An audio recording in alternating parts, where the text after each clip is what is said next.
Hello everybody and welcome back to my channel. Today is going to be such a good workout. I literally just came back from it, showered and got ready, and here I am, so not even like an hour and a half ago. It was so good and I already know I'm gonna be sore. My legs have that super fatigued feeling. Basically today is gonna be an in-depth leg day. I'm gonna walk you through the entire workout, what I do, how I set everything up, the form, how long to rest in between each thing, all of the fun things, okay? Alright, let's just not waste any time and just jump into it. So, before I work out, I believe I already posted this on my TikTok and my Instagram by the time this video is up, but I'll put it up here if you want to see my whole get ready to work out with me routine. Go ahead and check it out. It should be on my Instagram and TikTok like I just said. But basically, the main thing, the most important thing for me is pre-workout. So I use Beam's pre-workout. Their sour blue gummy. It literally tastes like a blue Sour Patch Kid. So I have this about 10-15 minutes before my workout. Most common question I get about pre-workout: do you get the itchy tingling feeling from this pre-workout? Yes, that is the ingredient, beta-alanine. If you don't like that tingly feeling, personally I love it. It makes me feel like a superhero. Just look for one without beta-alanine. There are tons of benefits. I can list them on the screen. So starting with warm-up. I personally love to always do incline walking on the tread for just 10 minutes at speed 3 to 3.5. You can start at like a 12% incline and a lower speed and work your way up.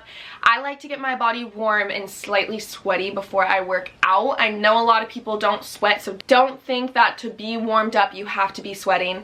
For me, I just sweat very easily, so it's kind of like my body's cue to myself. Listen to your body. So anyways, 15% incline, 10 minutes, 3 to 3.5 speed, and I just walk it out, get my heart rate up a little bit, and then we move into the activation and more of like dynamic warm-up stuff. So, glute activation. I just watched Brett Contreras, I hope I said his name right, I'll put the video up here. I just watched his thing on glute activation, and basically it's talking about how glute activation doesn't really do anything for your glutes, which is just so weird because I feel like the year 2020 and 21 has been all about glute activation, do glute activation, booty band exercises before your workout, da da da da da. I've been on that wagon too, where I've been doing glute activation before most of my leg days. But what I've gotten annoyed with is how long it takes. It like honestly takes me like 20 minutes, and then I have to work out, and then I just like don't even want to work out by the time my booty band little thing is done. So I've kind of mixed it up. For glute activation, it may or may not be beneficial for you. Personally, for me, I like to feel my glutes burn a little bit before I work out because I am quad dominant. So I feel like mind to muscle kind of thing. It just helps me feel my glutes more in every single exercise I do. Helps me focus on the tension in my glutes, everything like that. So personally, I like to do a little bit of glute activation before I warm up or before I work out. So my warm up today, I believe I just did some side steps, little abduction steps. I do about 20 of those back and forth, keep myself as low as I can, and I was wearing a pretty heavy band around my leg.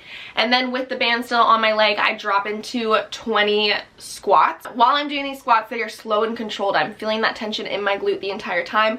I'm not lifting up to the top and squeezing my butt. I'm keeping that tension the whole time. Then I dropped down and did 20 donkey kicks on each leg. You want to keep the core tight while you do these. Just pop the leg back and bring it back down and repeat it on the other leg.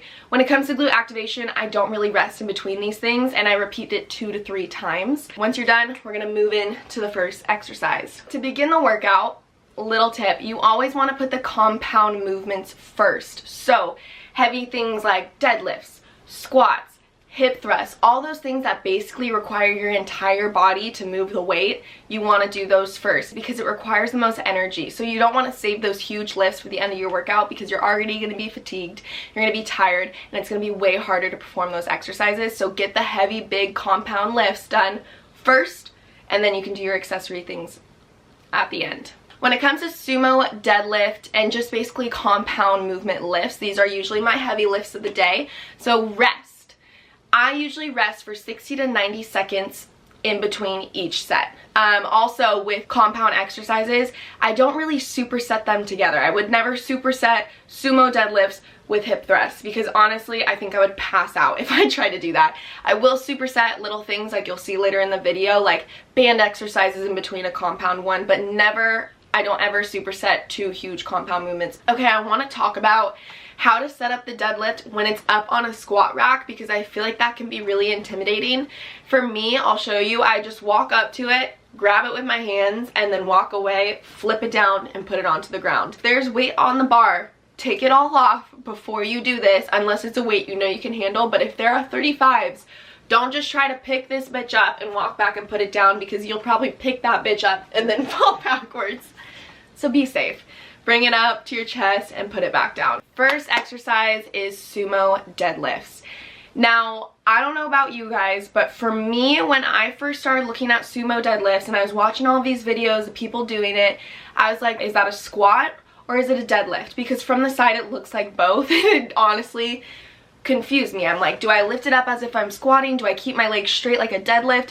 And honestly, it's kind of both. I started watching some videos because I was like, I need to perfect my form. So I was watching these videos and someone, wish I remember whose video I was watching, but someone said it in a way that clicked in my head, and so hopefully it clicks in yours. Basically, they said, when you are going down, try to scoot your butt back as far as you can. When you can't anymore, that's when you bend down into like more of that squat, you bend your knees type of thing.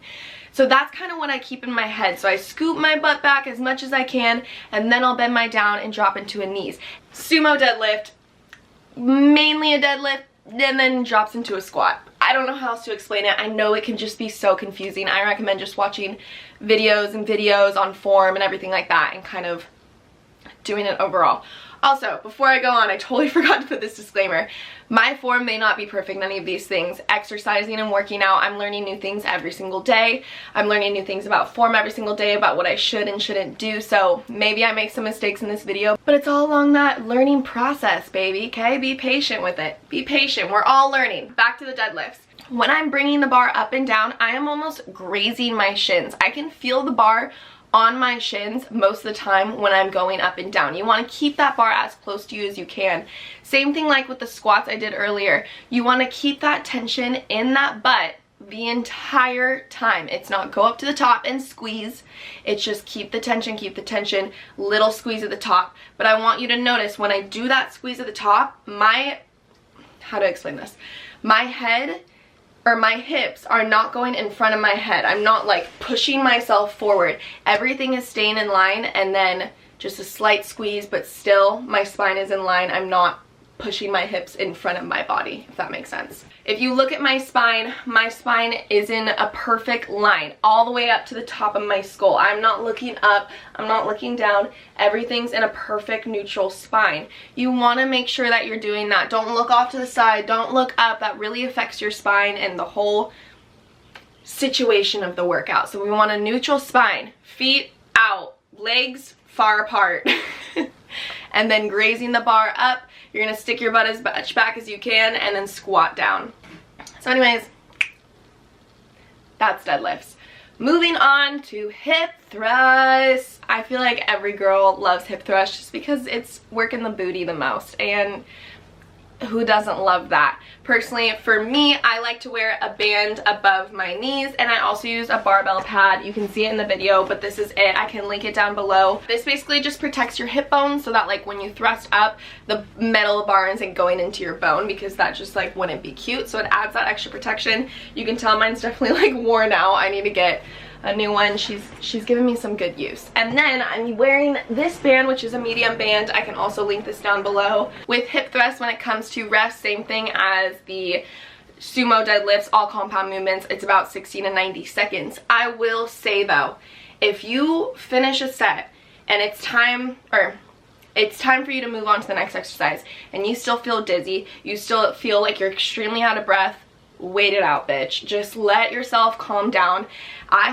Fun fact, I have exercise-induced asthma, so sometimes when I finish a set, I'll get extremely dizzy. Even if I am focusing on my breathing the entire time through that lift, I can still get very lightheaded and very dizzy, and it takes me a lot longer to recover. It almost feels like I have a sandbag on my chest and I can't take a full deep breath. So whenever that occurs, I'm going to take as long as I need to get myself calmed down before going into the next exercise. Health over everything else. Like, listen to your body, listen to the signs you're giving you. Okay, so when it comes to the hip thrust, I like to use big weights because it makes it so easy to roll on and off you. Usually most gyms have this. There's like the normal black plates, which is what I'm using, and then there's something called like Olympic plates, and those are like the colored ones, the red, the blue, the yellow ones. Those are usually a lot larger, and you can easily just roll that thing on and off your legs because there's finishing a sumo or finishing a squat set, you're done. You're done. You want the weight off of you immediately. You don't want to have to pull it up. Also, when you get heavier and heavier, it just gets very difficult to pull that weight off you. So highly recommend finding those Olympic big plates and being able to just roll it on and off.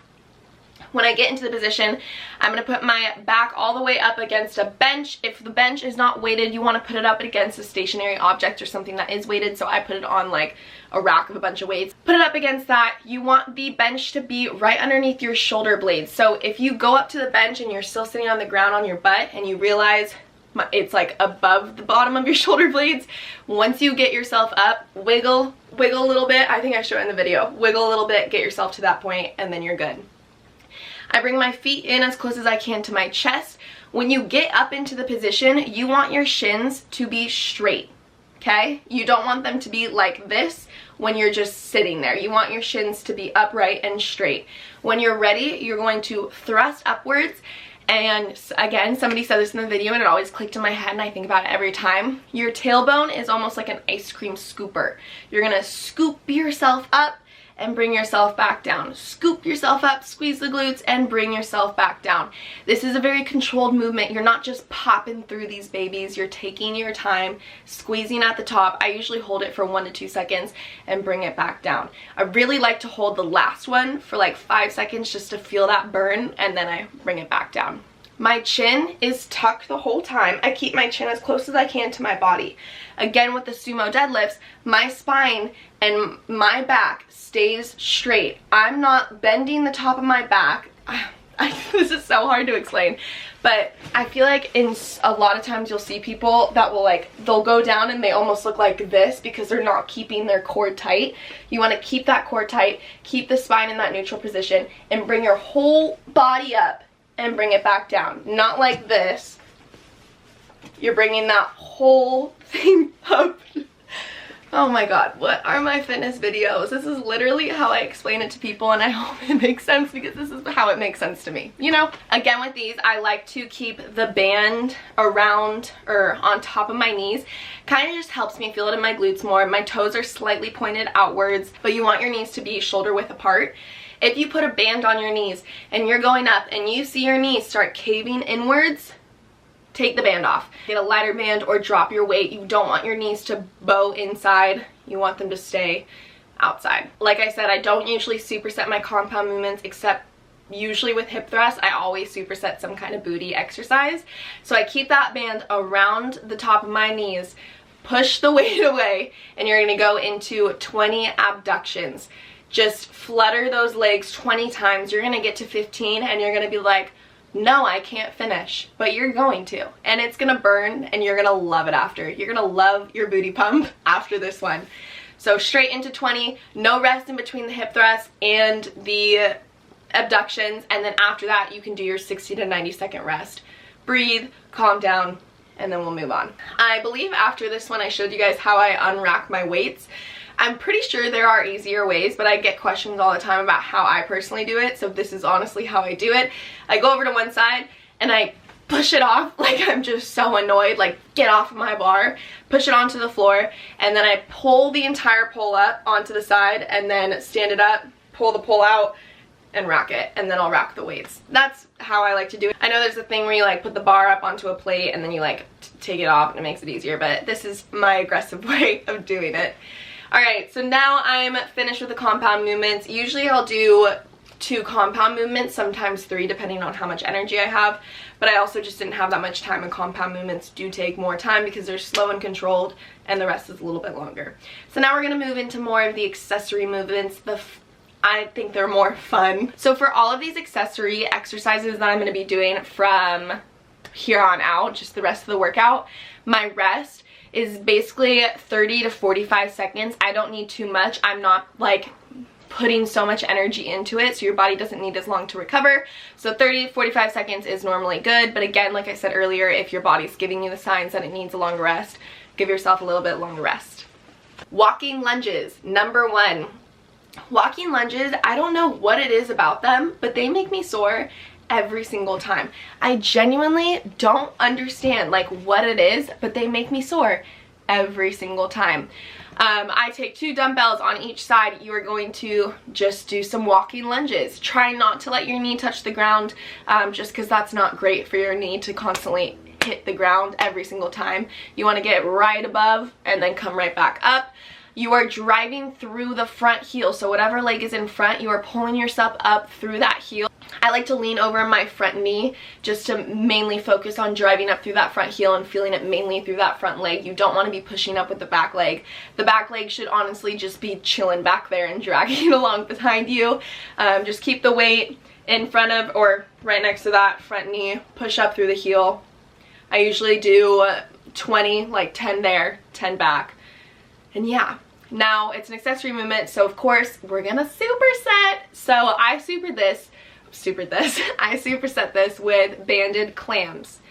Banded clams are so hard. Like, they're the exercise where I always saw them and I was like, oh, that looks like a fun like booty band workout. That doesn't look too hard. And then I'm on just 8 and I'm like, I don't know if I could do 10 of these, and it's just a booty band workout. So I'm gonna try to explain this because the form is like kind of weird, but basically you'll go onto your elbow and then on your knees, laying on your side. You bend your knees, keep your feet together, and it's almost like you come out and do like a little butterfly motion, an abduction motion. So as you come up, your legs are gonna separate and you're gonna squeeze your glutes in the back and bring it back down. At the same time, you're lifting your entire body off the ground and bringing it back down. You wanna focus on just separating those knees because that's the main abduction. That's the main part of the workout, is abducting those legs, squeeze the glutes in the back, and bring it back down.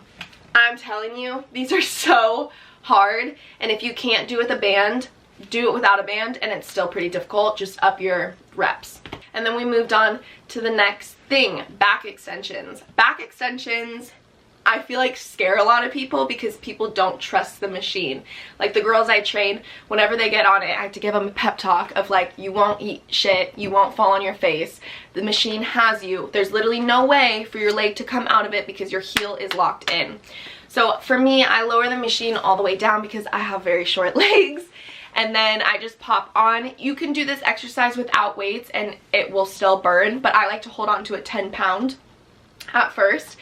You're gonna get into the machine, lock your legs. I point my toes, or legs are gonna be a little bit wider than shoulder width, and then my toes are gonna be pointing outwards. I'm gonna go down, grab my weight, and then I'm gonna curve the top of my back. I know. Every back exercise you have, it's like keep the back straight, keep the core tight, da da da da da da.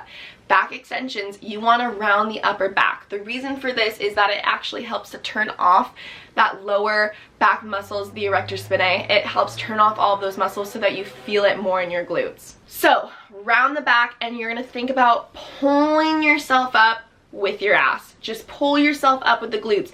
By the end of this set, your hamstrings and booty are going to be on fire, like to the point where you're like, whoo, finishing it. I'll show you at the end of like one of my sets. I fully have to like stretch out my hamstrings and like get a second before I get out of the actual machine. So I go in and I believe I did 12 with the weight, 10 or 12 with the actual weight, and then I like to drop the weight and go back up and do 5 more without the weight. I show you guys a back preview. So in this back preview, I want you to see how you can literally see my glutes pulling the top part of my body up and then bringing it back down. This baby just hurts so good. I didn't superset this with anything, mainly because it's in a room in my gym that's far away from everything else. After that, I went into my burnout. So I like to finish a lot of my exercises or workout, like leg workouts, with a burnout because it just makes me feel good. End it on a good note, end it on a good burn, you know? Who doesn't love that? So I like to burn out on the abduction machine because it's like the one machine that really, I just feel it just in my butt and not really anywhere else. So I jump on it. I'll put it at like 120 or 130 pounds. You do not have to start with that. Start at like 60 or 70. and then I just pump until I can't pump anymore. I'll just keep going and going and going until my muscles literally aren't functioning properly, and then I stop, and then that's the end of my leg day. Just kidding, we are gonna do some recovery. Recovery, you guys, please take this shit seriously, because genuinely I didn't the past few months, and I was doing curtsy lunges and my IT band just said nope, and I was out for like a week and a half. It was very painful. Every time I like took a step, I could feel my leg. So please recover. Ever since then, I take like 15 to 20 minutes of recovery. I'll post this picture, or I'll put right here a post on my Instagram and my TikTok of my stretch routine. You can go there, and that's basically what I do at the end of every single workout: roll out, stretch. And now you're done. You're done with your workout. Look in the mirror. Look at that booty pump you gave yourself. I'm so proud of you. We love a booty pump. Go take a picture in the mirror. Post it on Instagram. You do whatever you want to do. Before I even leave the gym, I take my pre-packaged, I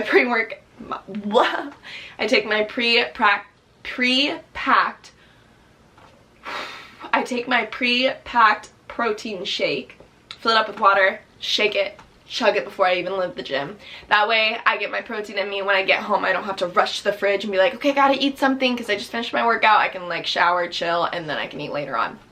But yeah, so proud of you for working out with me today. I hope you try this workout. I already know I'm going to be so sore from it, and I hope you love it just as much as I did. And I hope you guys learned a little bit of something from this workout, helped you out a little bit.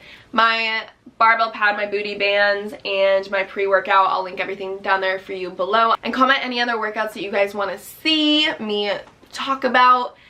And yeah, I'll see you next time. Bye.